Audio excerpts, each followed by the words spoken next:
Get early access to my interview with Gideon, where we speak about Palestine, only available on the Daily Muslim Premium. I mentioned Joe Rogan. These guests were pushing a lot of this hate rhetoric, and we systematically, one by one, we started refuting these things. Sometime later, he's actually wearing my shirt from my school. Wow. So get early access to all of our content, exclusive behind-the-scenes footage, members-only streams, and much more, available only on the Daily Muslim Premium. 9/11 occurred and I was in Medina and I saw the Twin Towers fall in Medina. And that was a changing point for me when I realized, hey, that's my country. I need to go back and explain to my people that my faith is not a terroristic faith. Until our immature Muslims understand they can separate between the role of a Muslim politician versus the role of a sheikh. A Muslim politician is going to say things I don't like. Let me refute him. And still understand he has a role to play. But just understand the other groups are not your enemies, and they're not evil, and they're not callers to shaitan, and they're not all going to Jahannam just because they disagree with your particular understanding of Islam. If we could get to that level, I really think the ummah would actually be at a far bigger place. Assalamu alaikum wa rahmatullah. My name is Rami al-Khalil, and today I'll be speaking with Dr. Yasir Qadhi.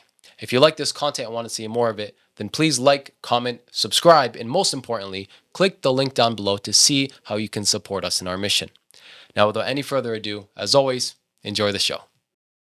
All right, Assalamu alaikum, Sheikh. Thank you so much for joining us. Let's just jump into it for the sake of time. So to begin, obviously, the talk for all the Muslimin, rightfully so, is Gaza, Palestine, and what's going on.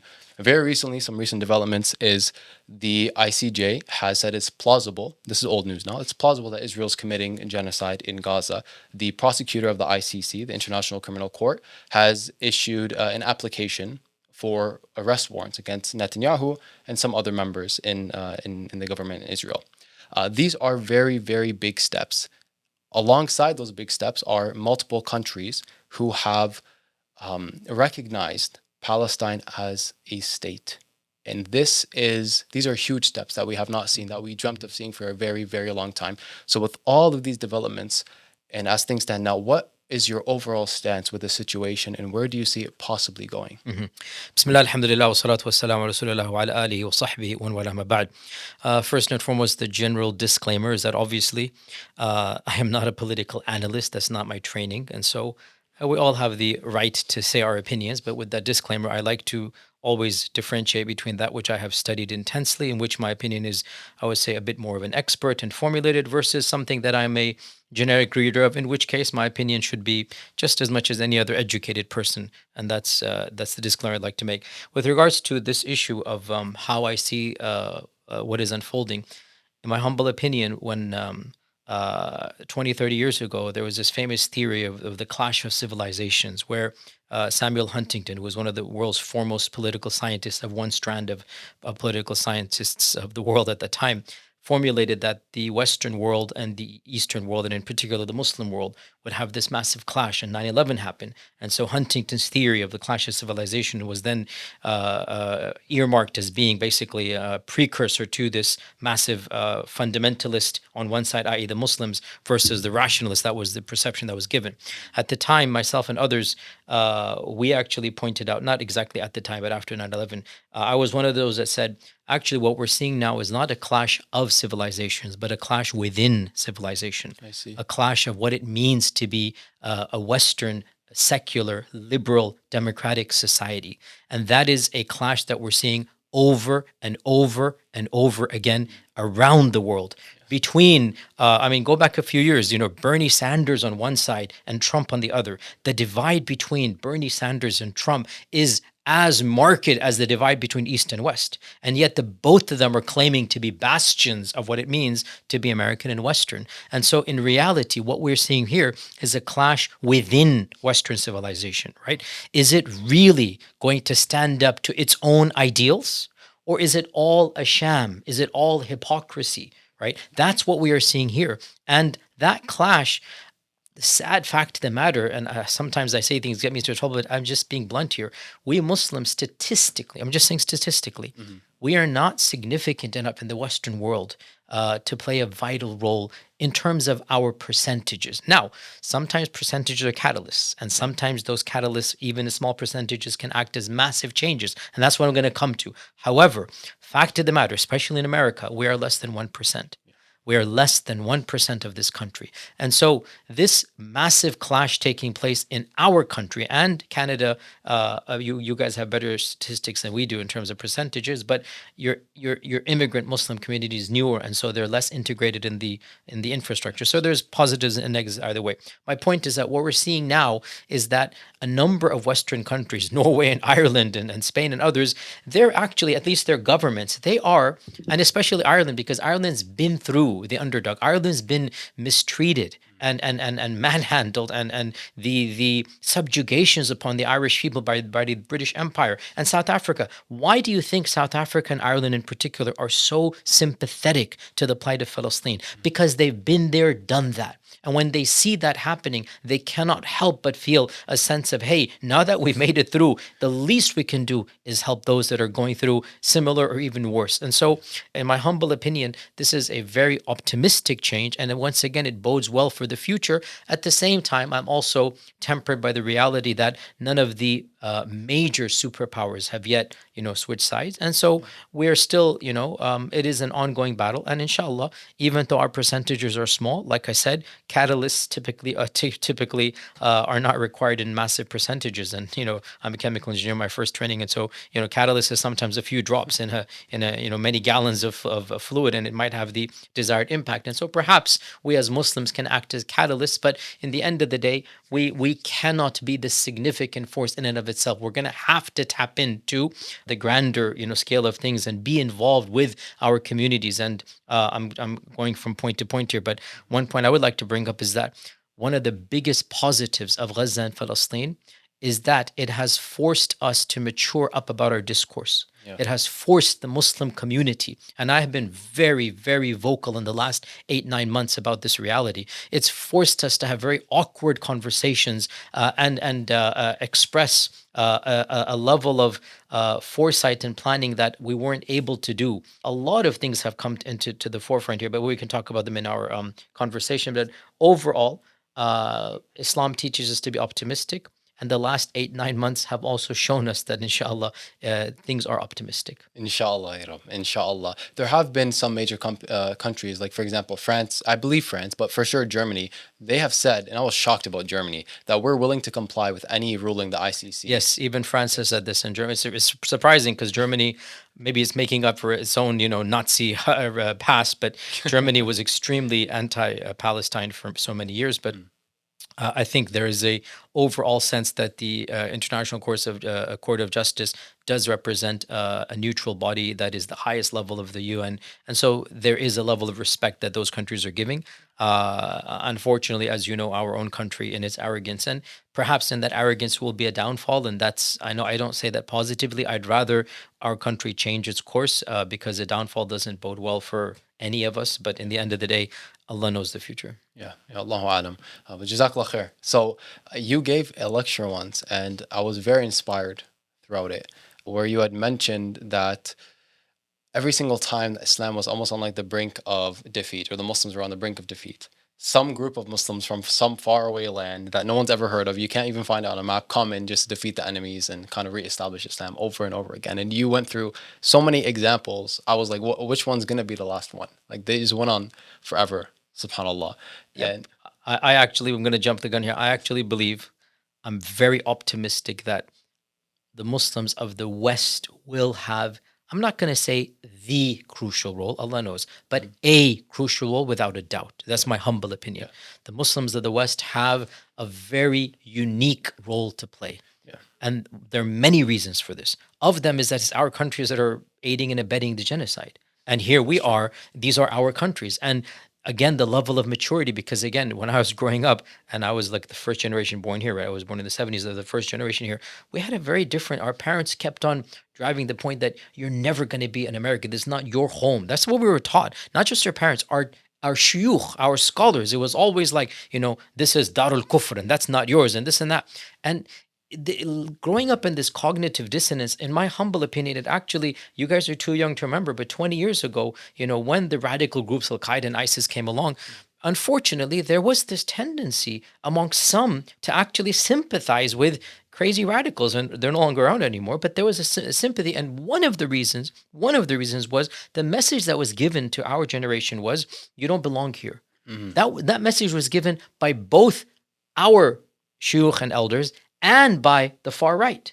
And so when you're being told by both sides you don't belong here, then this radical messianic apocalyptic group comes along, and you're naive enough to actually believe them, not see but they're literally a bunch of prison thugs, literally prison thugs that have just taken the banner of jihad overnight, right? You can't see that. Then you just realize, well, you think that that's my future, so you just go and join them. But see, that discourse is gone, and your generation has grown up hearing a very, very different narrative. And I'd like to think, inshallah, our generation played a little bit of role, because, we are your predecessors in that regard, where we changed that tone. Speaking about myself, 9/11 occurred and I was in Medina, and I saw the Twin Towers fall in Medina. And that was a changing point for me when I realized, hey, that's my country. I need to go back and explain to my people that my faith is not a terroristic faith. I literally had an epiphany, a change of heart because of 9/11, that I need to come back and start preaching in fluent English, because I speak English better than any other language. This is my people, my language, my civilization and culture. And I understand how best to communicate my faith to my people, right? And so I claimed my birth heritage, even though before that point in time, I was myself ambivalent, because that's what I've been taught. My whole life, you've been taught, this is Darul Kufr. Again, this is a deeper pointer, but, modern issues sometimes require a little bit of fine tuning, of past traditions. There was never a notion of citizenship in the past. Yeah. And so people identify with their faith. And so our scholars of the third, fourth, fifth generation, not the Quran, not the Sunnah, our scholars divided the world into Darul Islam and Darul Kufr, right? That simplistic distinction, with all that the repercussions that come with it, don't necessarily apply in 2024, right? And that those definitions kind of change over those time. Definitions change over time, exactly. Because what exactly is Canada? How exactly would you define it, where Muslims have the right to be who they are? What exactly is, Australia or these lands where, Norway 10% or Austria 10% Muslim, France is 15-20% Muslim? How do you define these lands? Maybe you need a new definition. It's not Darul Islam, but the repercussions of calling it Darul Kufr also don't apply. And so there's a new discourse that happens, and what I've been saying for the last 25 years is that, hey, this is your land. It's your country. Be angry that it's involved in genocide, and then make a difference. I see. It's your country. Claim ownership.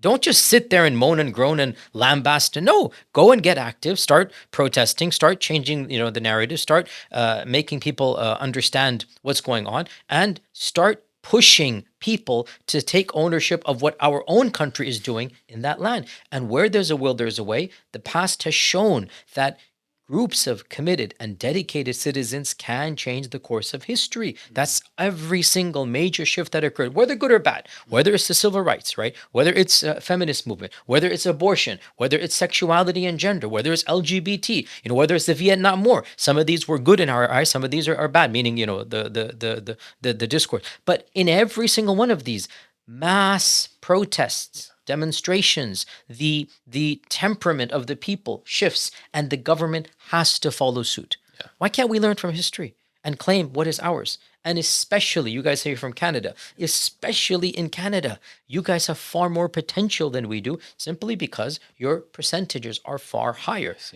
Mississauga is 15% Muslim. 15? 15. That's crazy. I'm actually from Mississauga. 15% Muslim.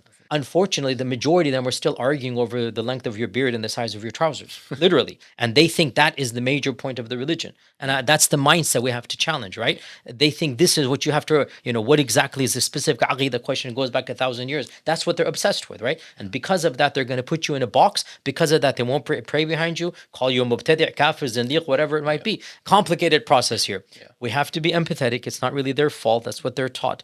But imagine the potential if we can tap into 15% of Mississauga.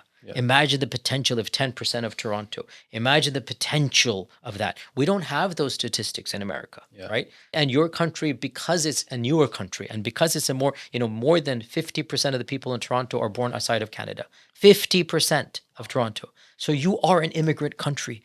And your last government demonstrated this and showcased this when they had their ministers. So if the Muslims were mature enough to understand that, hey, it's our country, we can shape our policies. It's not an us versus them. It's your country, right? Take ownership of it. And this will require a level of maturity, because in order to get involved in the system, obviously, you're not going to enforce the Sharia, because Canada is not Sharia. America is not going to be Darul Islam and Sharia. So what level of compromise, how are you going to navigate? That's a very difficult question. And once again, we have the simplistic hardliners, or the black or white. And, if you remember 5 years ago, 8 years ago, I was one of those that was not throwing Muslim politicians who were still sympathetic to Muslim civilizational power. I wasn't throwing them under the bus, even if morally I was opposed to them, because I understood that a politician and a sheikh don't have the same role, right? And this is a very difficult thing to say. Now we see, at least in America, our Muslim politicians, I strongly, strongly disagree with their stances on morality.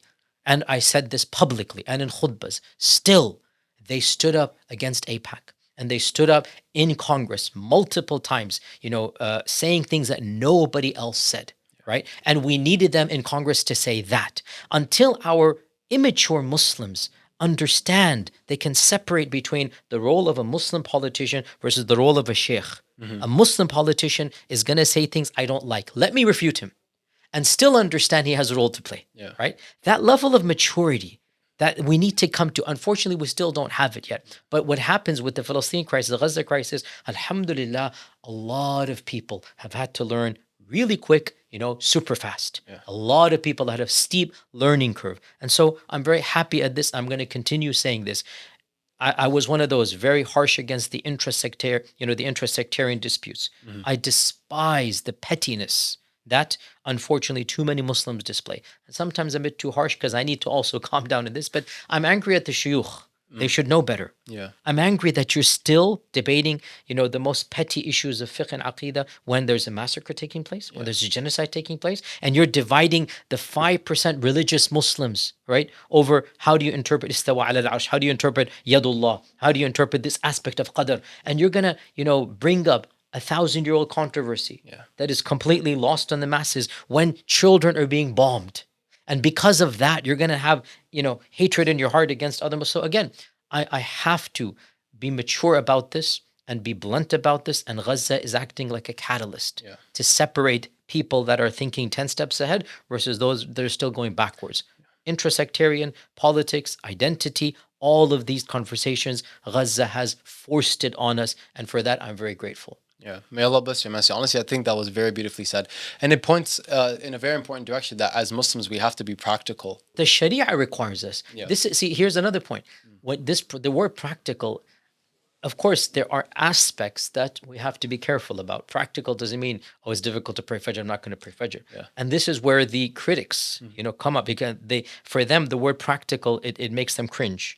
But the Sharia is meant to be ease. This isn't me speaking. This is the Quran and the Sunnah and the Seerah. يُرِيدُ اللَّهُ بِكُمُ الْيُسْرَ. Literally, Allah says, I want ease for you.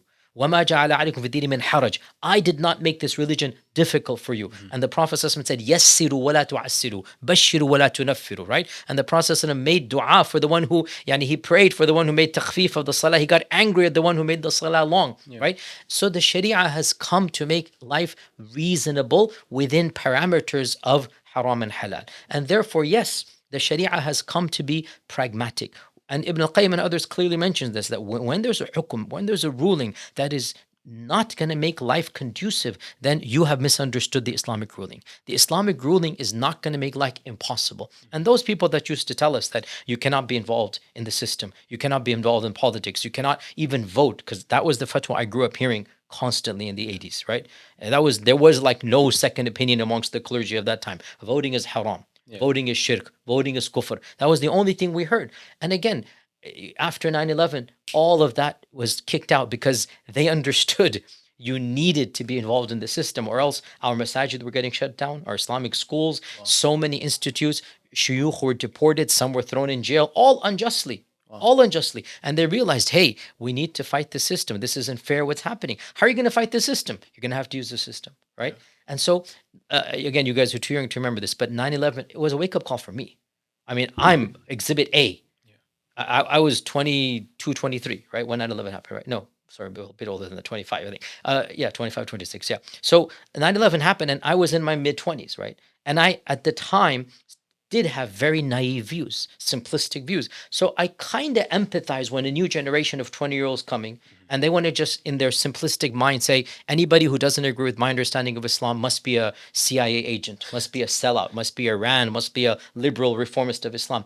I kind of get it because I used to feel that way. But the difference is we've lived through tragedy after tragedy. Yeah. Whereas when I was 20, there was no tragedy I lived through, right? Yeah. We lived in a very different world. And what I don't understand, you've seen this reality that, look, you cannot live in this utopic bubble. You cannot live in this environment where you think it's like a laboratory environment where everything is pristine and pure. It doesn't work that way.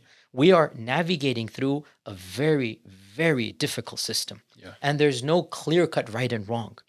There's no like simplistic, haqq versus batil. There are areas of shades of gray everywhere in the middle. And we're having to choose the lesser of two evils in almost everything that we do.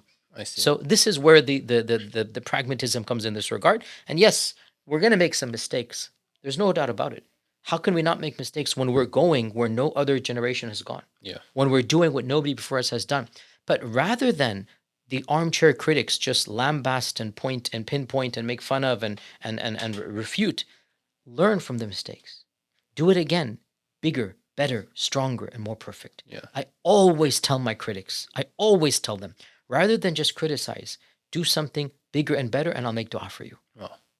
That's profound. May Allah bless you immensely. So it seems like there is some kind of balance where we have to be practical and pragmatic and have a kind of a conclusion we want to get to, a result we want to have as Muslims without compromising certain Islamic values. Would you agree with that generally? Of course. And the problem comes though defining. I was just about to ask that. The problem comes defining it is almost impossible because it is context-based. Yeah. It's context-based. It varies from situation to situation.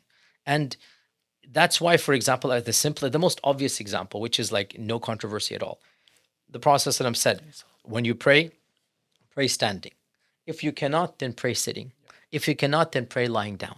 So from this, our scholars have basically given that ruling that, look, the more difficult a situation is, the more laxity the Sharia gives you in that situation. Okay, this is a maxim, a qaida in fiqh. Mm-hmm. The more difficult life is, the easier the Sharia is. I hope you guys are enjoying the show so far. And if you are, then remember to like, comment, subscribe, and most importantly, click the link down below to see how you can support us in our mission. High-value guests, high-value studios, they all cost a lot. And we were blessed with the privilege and the honor of sitting with Dr. Yasir Qadhi today to have this very important discussion.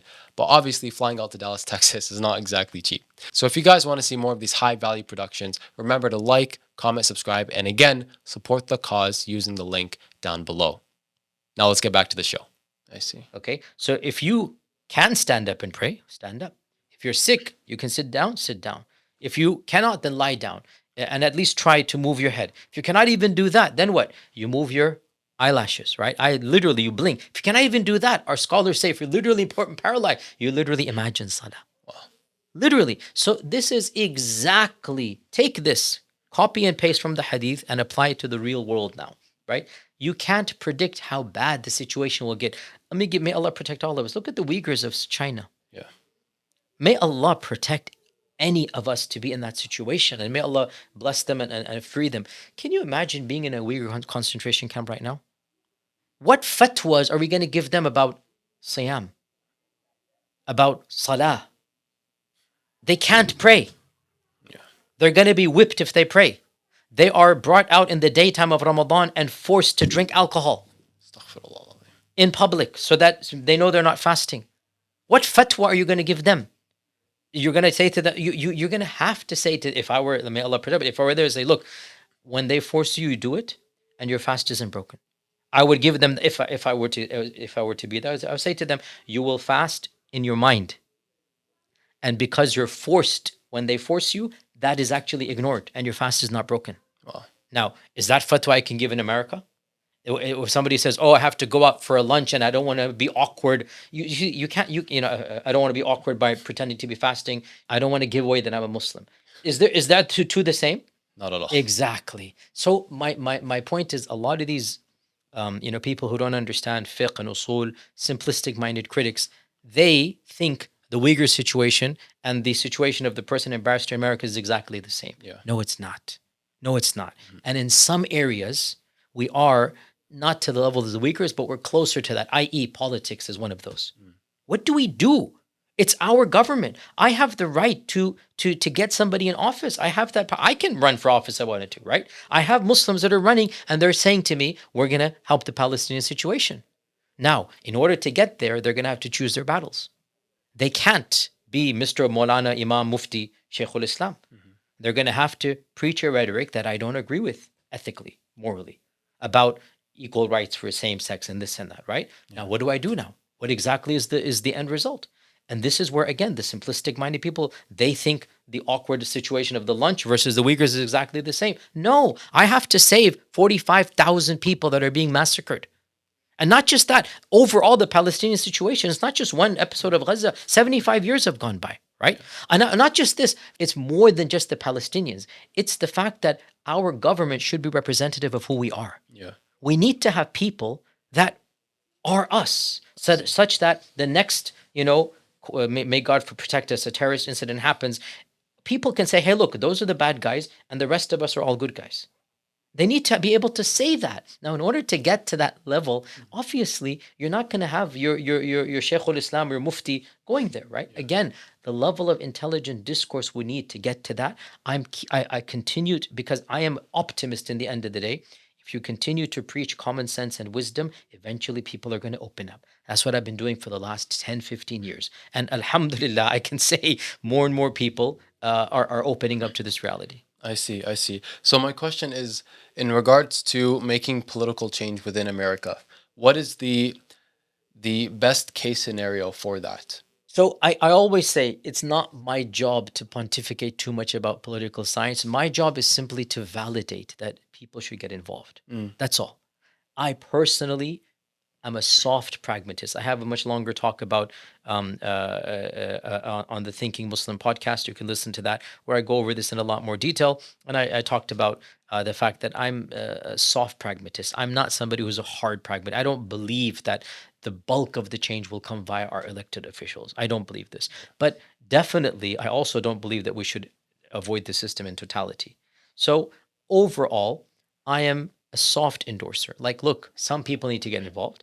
I personally would not want my children, my immediate family, my immediate students to get involved because it comes at a cost of your spirituality, right? But my saying to those who are concerned of spirituality, don't get involved, will have zero impact on the politicians who want to get involved, right? I see. So I'd much rather a Muslim politician who fears Allah a little bit get involved in office rather than a secular or somebody who doesn't fear Allah at all. Yeah. See my point here? I see. That makes sense. Okay, so I want to bring the discussion for my own sake kind of to a basic point just for a moment. And kind of establish some like Islamic principles. Because I think it's important to be principled, especially for people watching at home, because a lot of us, including myself, are simple-minded, right? And I don't mean that as an insult. That's just a matter of fact for a lot of people, including myself. So I want to ask a few questions about Islamic principles. Do you believe that it is an obligation, when you're able to implement Islam as Allah has revealed it? Of course, the generic answer is yes, but that question is being asked in a manner that it's what do you mean? Like, so yes, generically, of course, but how is that going to happen? And where are we right now? And what is the ideal you're aiming for? And how to get from point A to point B? Yeah. So this is where the devil is in the details. But you're asking a question, do you want to be Muslim? Of course I want to be Muslim. That's basically what you're asking. Do you want to apply Allah's Sharia? Of course you want to apply Allah's Sharia. Yeah. The answer to that is yes. There's no ambiguity there. Yeah. The devil comes in the details about what exactly does this implicate? What exactly are you getting at in every single issue? I see. So let's say you had a scenario in which you let's say like the ideal Muslim scenario. So there's a group of Muslims who have the power, and they will not be opposed by anyone, to establish like the Caliphate, for example, and they have one Amir al-Mu'mineen, and the West is not going to get involved. They want to be hands off and let us basically do our own thing in our own country. Good for them. Alhamdulillah. Excellent. Yeah. So in that case, no problem. No Alhamdulillah. issue. Okay, alhamdulillah. So my question now is, let's take these two kind of positions, because right now there seems to be two mainstream positions. One is we need to work to fully implement that system, and whatever the reality is, we need to work to change the reality to make it acceptable to have such a system. Whereas the kind of train of thought that you're proposing, and please correct me if I'm wrong, seems to be, listen, that's not going to happen now. Let's just focus on doing what we can to make the situation better. And there are certain ahkam that can be interpreted to fix the modern context instead of working to change the modern context to fit Islam. Yes, I would overall agree with you there. I don't oppose those who want to establish an alternative system, but I simply point out, don't blame me if I think you're being impractical. That's my opinion. I see. Prove me wrong. I wish you all the best. Yeah. But the global system is here. People have tried. The Taliban tried in the 90s. ISIS tried. Al-Qaeda tried. You're going to go down that route? I don't know what to tell you. You're going to go down that route? Arab Spring, the whole Middle East tried. Yeah. Right? Yeah. Look what happened. So prove me wrong. But then, excuse me, before I say that, you're going to go down the ISIS route. I don't want you to go down that route. Yeah. Of course. I don't want you to go down that route because you harm my religion. Yeah. You did the most backward things. Yeah. The most un-Islamic things in the name of Islam, thinking that Allah gave you the right to do that. Yeah, and that's 100% off the table. But then, so then, what's the alternative? You're Yeah, you're gonna go down some island in the middle of nowhere and declare a caliphate? No. That, and even if you did, you got your 10 people. What's Yeah, gonna happen? There's no change that's going to happen. So I agree then, 100%. how exactly are you gonna do that? Yeah. Without revolution and blood. And with that revolution and blood, what does that entail? Yeah. That entails the governments that you're fighting against. They will kill you, your family, your friends, millions of people, because they're worried about the kursi. Look at Syria. Look at Egypt. Look at all of these countries. You want to do it all over again? My heart is with the people who stood up for the Arab Spring. That's what my heart is, right? But I saw the realities of what happened. The results of it. I saw the results of it. Do you understand what I mean here? Absolutely. My heart and my du'as were with the people on the streets. Yeah. I jumped for joy when the Arab Spring happened. But the bitter reality and the bitter pills that we saw. Yeah. Again, these Islamist movements and parties, they won resounding victories at the polls. But the world was against them. The superpowers, our country was against them. Yeah. And within weeks, they maneuvered and they performed the internal coup d'etats. So my critics call me naive. I'm sorry, I don't care. Look at the reality. Yeah. It's a two-way street here. I think you're naive. But hey, prove me wrong without bloodshed. Yeah. And if you want bloodshed, I don't want bloodshed. Yeah. For myself and my family. I don't want millions to die for this false dream. And also, superpowers are not carved out by calling somebody a khalifa. These are games you guys are playing. These are games. It doesn't, superpowers are based upon GDPs, armies, masses. China and America are superpowers because they have millions, hundreds of millions of people, and they have trillions of dollars of GDP and economy. That's how you become a superpower. And it takes not decades, centuries, centuries of civilization. Same with the Muslim community. It took, obviously, the Prophet was the miracle of Allah subhanahu wa ta'ala, but even for the civilizational empire, it took a century. A century plus for the Umayyads to reach what they reached, and then the Abbasids, right? So people talking about establishing Islamic superpower, I mean, how? It's all I'm saying. So in the meantime, there's a massacre taking place. So what I'm worried about is as follows. There's 10 of us in a room, right? And all 10 of us, if we all start talking about, this imaginary superpower, whatnot, and there's our children that need to be fed, right? There's bills that need to be paid. There's actual stuff that needs to be done. If all of us start talking about some ideal and utopia that we're daydreaming about, and our kids are going hungry, that's a problem. Absolutely. It's a massive problem. I agree. Now, if one or two of us on the side, part-time, while the rest of us are taking care, that's the ideal. So this is my point. And I've said this multiple times. I am not against it. And those that are qualified and those that have vision and foresight, they should be planning. and they should be charting the course forward in a reasonable manner. But also, while you guys are doing that, don't take me as the enemy by pointing out that you're going to have some steps you're going to have to do. And don't be angry at me when I say, hey guys, the kids need to be fed. Yeah. The bombing needs to stop. The children of Gaza need to be taken care of. When I point that out, don't get angry at me that, hey, we don't have a caliphate. I'm sorry. Okay. Yeah. While you guys daydream, I need to take care of the kids here, right? Yeah. So this is where my criticism has been. It is not against the idea. Yeah. It is against the fact that I think you guys are jumping 20 steps ahead when there's so much to do and you haven't explained to me how we're going to get from here to there. And I stand by what I say. Prove me wrong without bloodshed and backlash on me and my family. I agree. First thing I want to say, I assume it's like not a serious thing, but you keep saying you guys as if like I'm a part of any group. I'm not. I didn't mean. Yeah, like, I know. I understand. I understand. I just want to point out for everyone watching at home. You know, I'm I not, didn't mean. Yeah, no worries. Yeah, okay. I love us. Yeah. No worries, no worries. So, and it's like, yeah, I'm always involved with, back and forths with people and whatnot. And recently I had another podcast with Dr. Hatem Al-Hajj. And so, just for the record, by the way, I mean, after the podcast, I get messages from all over the world.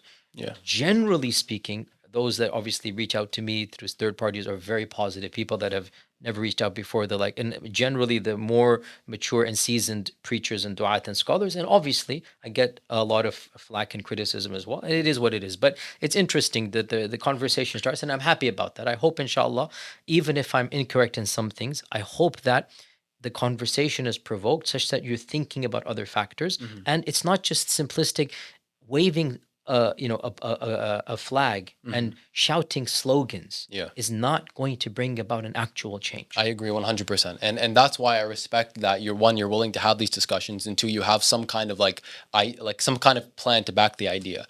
I think it's silly, and I think it's unrealistic, and I think it's actually un-Islamic to say this is what we want and like that's it. And that's exactly. And when I point out you're not going to get there immediately, I get a lot of flack and criticism as if I'm opposed to the ideal. No, you can't get to the ideal without taking care of modern reality. That's all I'm saying. I agree. And until you get there, there's so much going on that needs to be taken care of. I agree 100%. So with everything I've heard, I kind of have like a general idea of what I feel the middle ground could be, or where discourse could happen, and that is so we understand what the ideal is, the caliphate system, some place where in Muslim majority land where Muslims can implement their own laws and untouched by other superpowers. That seems like something that, one, like many other superpowers, takes a extremely long time with an extremely specific amount of planning, step by step, to bring about that reality. And it's not something that's going to happen yesterday or tomorrow. It's going to take some time. So that seems to require a level of strategizing and planning from a united ummah with a united front across the globe. And I'm speaking in ideals here, so forgive me, because we need a plan for this, for unification as well. But if we somehow got majority of Muslims across the globe on the same page, that this is what we want to bring about, and these are the steps we're going to do it. Correct me if I'm wrong. I feel like there are a lot of Muslims in the world that need da'wah, like proper da'wah to teach them what Islam is and how it's done. It's not just a bunch of like rituals. It's not just praying and fasting and like you said, the length of the beard and trousers and so on and so forth. It is a lot more profound and a lot more practical and pragmatic than that. And it's because we live in a real practical, pragmatic society, in a world where Allah has decreed things to work in a certain way, and you don't just sometimes you can't just pray and then sit back and hope. You have to take practical steps that make sense. So that is kind of my unscholarly, like below layman level understanding the situation. I mean, I don't disagree with what you're saying. I just again point out, how are you going to get the majority of the world to unite about anything, Muslim world, when they're not united even amongst themselves, politically, ethnically? Which country are you from ethnically? Palestine. Okay. May Allah make it easy for you. I don't want to talk about Palestine. If you had said like Egypt or Pakistan or Jordan, I don't want to talk about. We can say Jordan. My family lives there, so okay. Let's take that. Okay, so Jordan, you yourself know the qabilas of Jordan and the animosities between them. You yourself know. I don't want to be too explicit here, between Fulan and Fulan, and you know this. Like, okay, they're Jordanian. The average Pakistani is completely clueless about the internal dynamics, but you know the amount of pride that each section has. Yeah. They can't even unite amongst themselves. I know as a Pakistani, between people in Lahore and people in Karachi and people in this background and that background, and the Baloch this and the Sindhis that and the Muhajirs this. Yes. So we can't even unite ethnically, which is actually the division that Islam explicitly says is haram to be disunited on. Now you bring in politics and you bring in sectarianism and you bring in and you're telling me what if we were united by a caliphate? So I'm just saying, it doesn't this seem is realistic. Just kalam fadi. It sounds good, but come on. It's just a slogan. It sounds a lot like, what people might have said at the time of the Prophet ﷺ. Like, oh, this guy, he's one man carrying this mission. He's a prophet. That's the big difference. Yeah. You can't, this apples and oranges. Allah has helped him. Yeah. And he is Rasulullah, Khatam al-Anbiya wa Mursaleen, Sayyidul. You can't make, there's no qiyas to be made. What the Prophet did in 23 years, no human being ever could do. Yeah, I agree 100% because he solidified the foundation of Islam brought to the world. I agree 100%. But what I will add, if you look at like Mus'ab ibn Umair radiallahu anhu, when he went to Medina, he was the one who used Islam to bring the tribes together. Doing what? Da'wah. I agree 100%. Arts, spirituality. Yeah. That's what I'm telling everybody to do.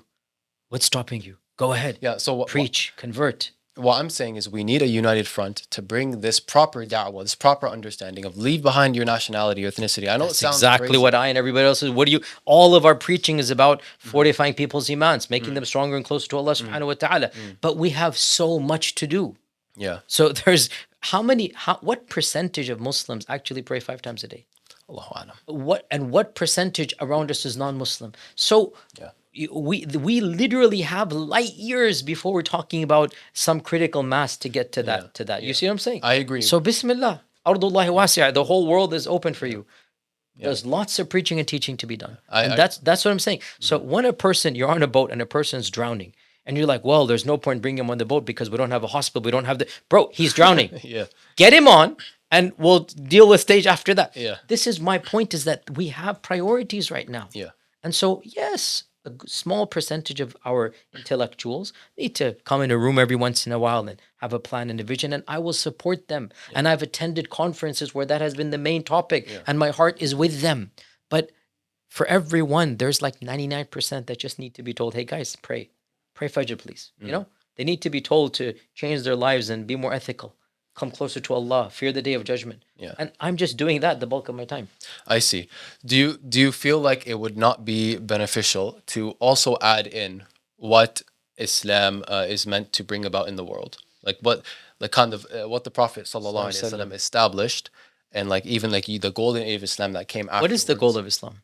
The golden age of Islam? What is the goal of Islam? The goal of Islam is to make the deen of Allah superior on earth, to be believed in the hearts of people and implemented in the world, in society, and for us to govern ourselves. That's a valid point to say. I'm not going to disagree. What would you say the goal is? The goal of Islam is to achieve Allah's pleasure. فَمَنْ زُحْزِحَ عَنِ النَّارِ وَأُدْخِلَ الْجَنَّةَ فَقَدْ فَازَ. The real fawz, ذَلِكَ الْفَوْزُ الْعَظِيمُ. The goal of Islam is the rida of Allah subhanahu wa ta'ala. That is the goal of Islam, right? And that goal, in and of itself, is independent of politics. It's independent of politics? It is. So if we implement the legislation of Allah subhanahu wa ta'ala in your personal life. Oh no, I mean the goal should be to implement Islam. Ideally, it's good to have Islamic politics, without a doubt. Would Allah subhanahu wa ta'ala be pleased with us for implementing it? And would he be displeased with us if we could but don't? Yes, I agree with that too. Okay. But we can't right now. Yes. Okay. So when we can't, are we made haram from Jannah? Astaghfirullah. Exactly. So the goal is always there. And the goal is for the weakers, as it is for us, as it is for people in Palestine, as it is for people in Pakistan, and in Morocco, and in Tunisia, and in Timbuktu, everywhere. That goal is accessible. And that is the ultimate goal of Islam. Right? قَدْ أَفْلَحَ مَنْ زَكَّاهَا. تَزْكِيَةُ النَّفْس. Right? To purify yourself. Now, the ideal situation, yes, is that purification is manifested at a worldly level in a worldly polity. I'm not denying this, at least, right? But that polity is not the ultimate goal, because you can have that polity, you can have that system, and individually still fail. I see. Okay. Do you understand what I'm saying you're here? speaking on an individual level. Yes. Okay. Yes. So for every individual, their goal is to get the Jannah, whether they live in Yes. Darul Islam, Darul Yes. Kufr. Okay. Yes. 100%. Now, Islam as a Is let's meant say, to get to that goal. I see. Okay. So when we look at the fara'id, the like fard al-kifaya, I remember you mentioned in a lecture you gave about the Caliphate that establishing the Caliphate is not one of the top obligations. Did you listen to my recent lecture with Dr. Hatem Al-Hajj? This was like 2 weeks ago. I listened, I believe, to the first hour. Okay, so we can go. I mean, he went over. He had an even more a different understanding. It's all we all are different levels here in this regard. No problem, inshallah. It is definitely something that Islam would aim to achieve, because you cannot have many of the hudud and many of the laws of Islam established except within the political framework. Let's be factual. I'm not making a judgment call here. Let's look at all the strands of Islam that are currently these activist strands, right? Name whichever one of them you want, whether you're the Sufis or the Salafis or the Ikhwanis or the Jamaatis or the Tablighis, or the Hizb ut-Tahrir. Name whichever ones you want, right? None of them, other than Hizb ut-Tahrir, with respect, has made the Khilafa number one. Yeah. None of them. I see. I'm just being factual. Even the Brotherhood and Jamaat Islami, which were founded in the 30s and 40s, trying to revive the Khilafa, have become localized and generic to their own countries to Islamify them. And we've seen what they've done, which is not that much with respect to them. Yeah. Right? You understand what I'm saying here? Yeah. And as for the Sufis, and as for the Deobandis, and as for the Tablighis, and as for the Salafis, and as for... they by and large are just like getting involved with their personal ibadah, and just by and large quietist or apolitical or whatnot. You understand what I'm saying? Absolutely. So the vast majority of Muslims are not actively engaging with the political system, right, to bring about a world order based upon Islam. Yeah. Do you agree with me, factually speaking? Absolutely. Now, what Hizb ut-Tahrir and others are saying is that they are all misguided. What I am saying, no. Yeah. There's good in all of them. Yeah. And theologically, they all have the potential to enter Jannah. Yeah. And it is good that some people are involved in politics, and others are involved in tasfiyah and tarbiyah, and others are involved in fiqh and aqidah. I'm actually being mature about it. Yeah. And I'm saying fi kullin khair. Yeah. I'm not saying Hizb ut-Tahrir are mubtadi' because of this one issue. You understand? Yeah. I disagree with some other stances that they might have. But in this one issue, if they do their job and they don't consider the others to be their opponents. Yeah. They're like, okay, the Tablighis, I mean, I'm not a Tablighi. I don't join them. But, they're good people. In the end of the day, they're like, innocent, good people. And may Allah bless them. And they're not evil. Yeah. They're not my enemies. Yeah. I don't have to go and lambast them because they misunderstood some simplistic things.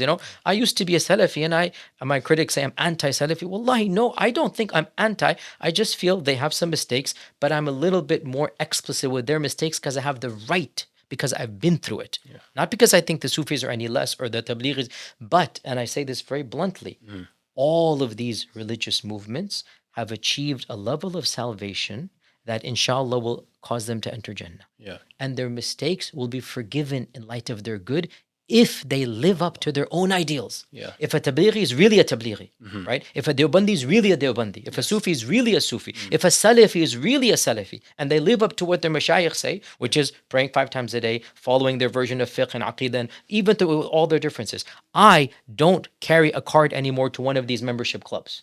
Yeah. I believe in the religion of the Prophet Muhammad ﷺ. That is the card I want to carry. Yeah. That's the only card I'm interested in, right? Yeah. I don't want exclusive club memberships anymore. Yeah. I used to be like that, right? So I'm actually backtracking. I'm actually lowering the bar of salvation, not raising it up, because each of these groups wants a super high bar, right? And I'm saying, no, the religion of the Prophet ﷺ is bigger than your exclusive memberships. Yeah. You might think only you are going to Jannah. That's your mistake. And I think you're mistaken. But I'm not going to say you're going to Jahannam because of that mistake of yours. You understand what I'm saying here? Yes. You might think you're the only group going to Jannah. Yeah. That's your, pietistic arrogance. It's not a kibr arrogance. It's like your sense of we are better than everybody else. Yeah. But no, you're not. And all the other groups are also good. So when Hizb ut-Tahrir and others say that, and again, I'm just being factual. I'm not being harsh or demeaning here. When they say that, all these other groups are theologically misguided, that is a massive, massive claim to make. Yes.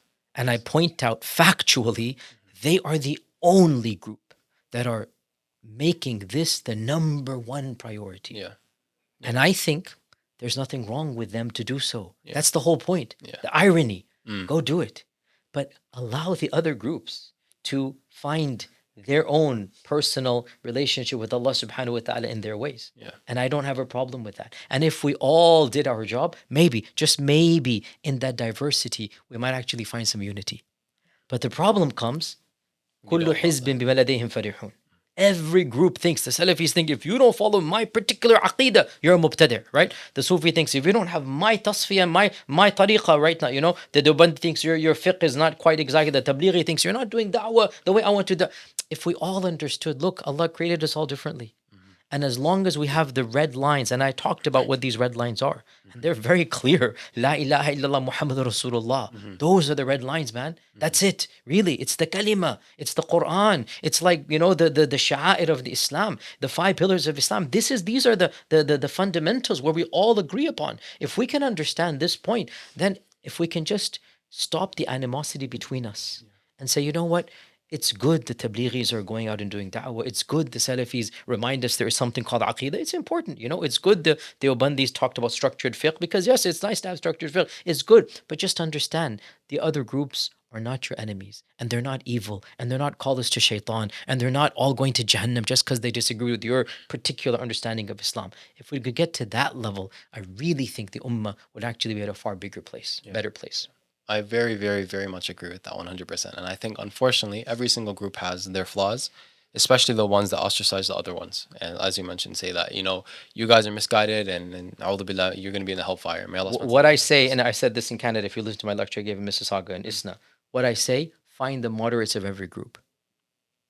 Every group has moderates and fanatics. Find the moderates. The moderates who are like, you know what, I like my way, and I understand you have a different way. Yeah. You will always find in the Sufis, in the Salafis, in the Ikhwan, in the HT, you will always find those who say, I really like my methodology. It's what makes sense to me. But I understand that your methodology, it's valid for you and good for you. Yeah. Those are the ones. Do not go to those that literally preach my narrow way or the highway, because that is where sectarianism and firqa, and that's not the goals of the religion of Islam. Yeah, absolutely, absolutely. And correct me if I'm wrong, it seems to be that they are actually kind of opposed to some of the ahkam of Allah subhanahu wa ta'ala by doing this, that they're ostracizing certain groups of Muslims by kind of saying, we are the not chosen ones, but we are on the right way in what we say. That's literally what they're saying. Yeah. Like, we are the God's chosen people, and Allah criticized those who said that. No. Yeah.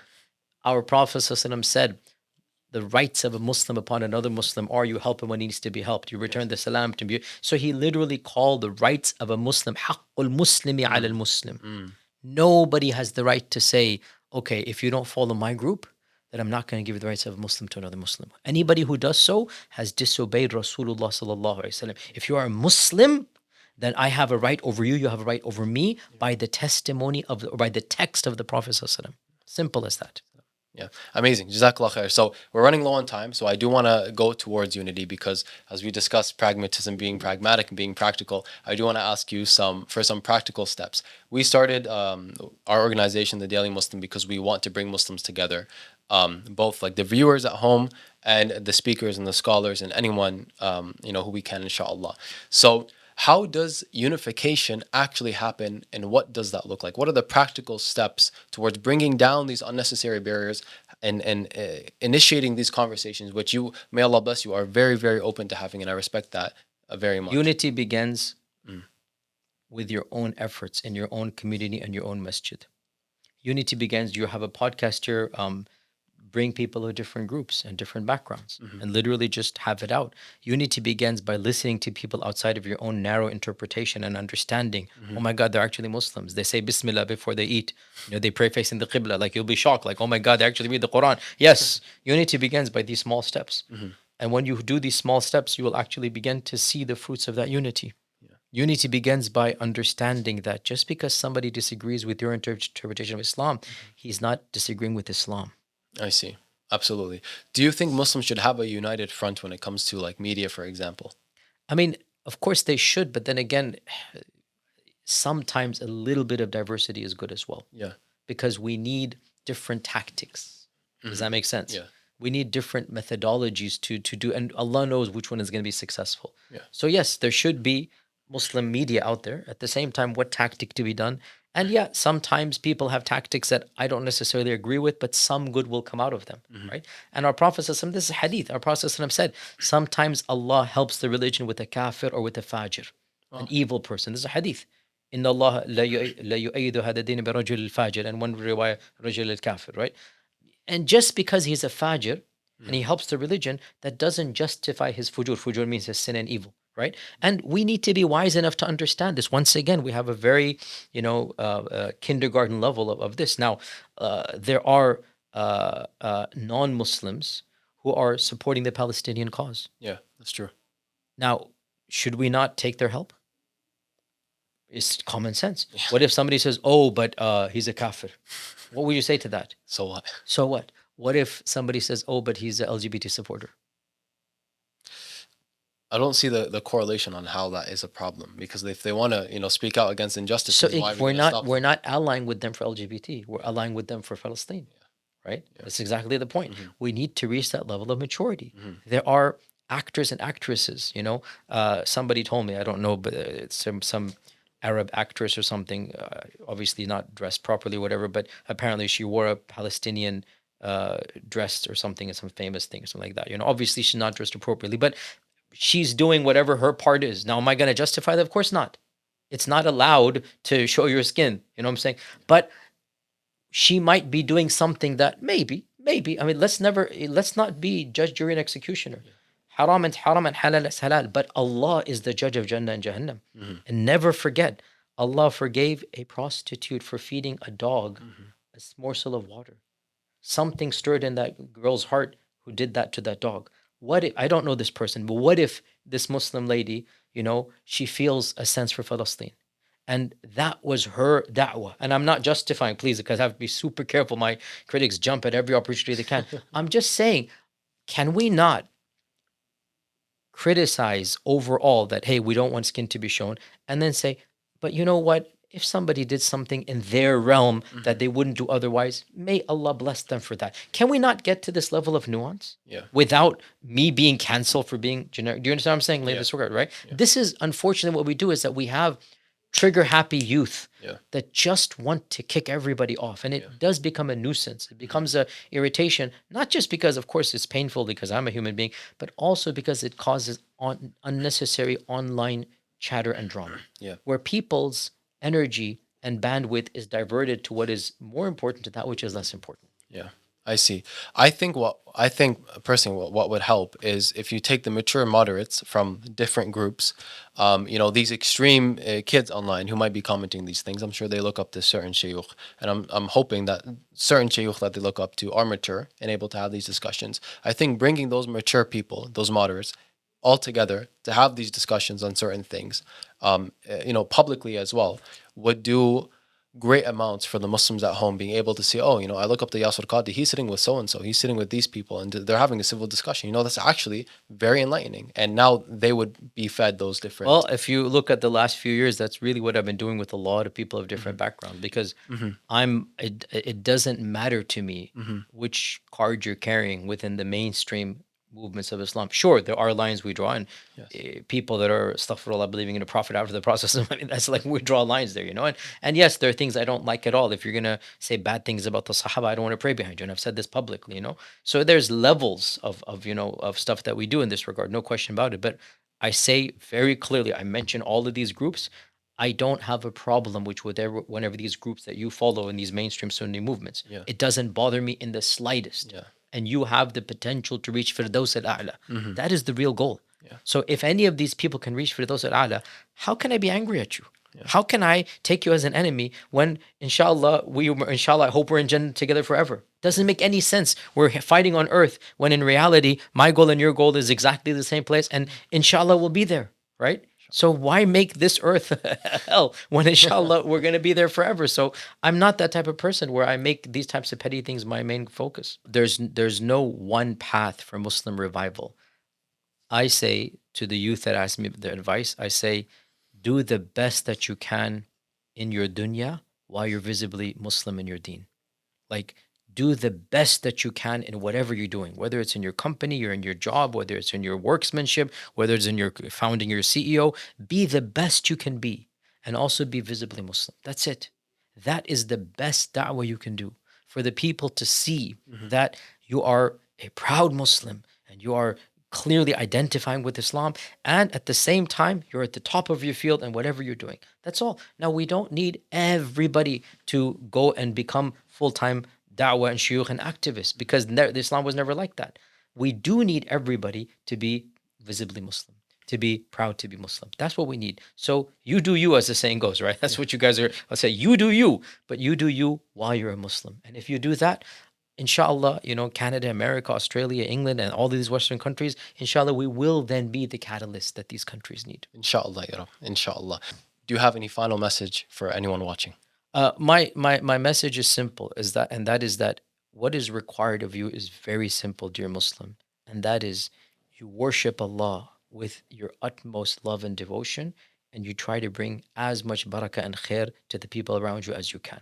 That is all that Allah requires of you. And if you make that your lifelong mission and goal, you can and you will enter Firdaus al-A'la. Firdaus al-A'la is achievable. It is. And that is in your own heart, with your own relationship with Allah. You max out, and then in your sphere of influence. That's all that's required. You're not allowed to change you're not required to change the entire globe. Great if you could. You're not required. You are required to change your sphere of influence. You are required to influence the people around you. Yeah. So you do the best you can do. And if you do that, and everybody does that, guess what? That's how change actually begins. Yeah. And if we all did that, then perhaps, inshallah, we will see that global change we're talking about. Inshallah, ya Rab. Barakallah feekum. Allah bless you immensely. And inshallah, hopefully we can do this again soon. Inshallah. Jazakumullah khair. Inshallah. Wa alaikum. Wa alaikum.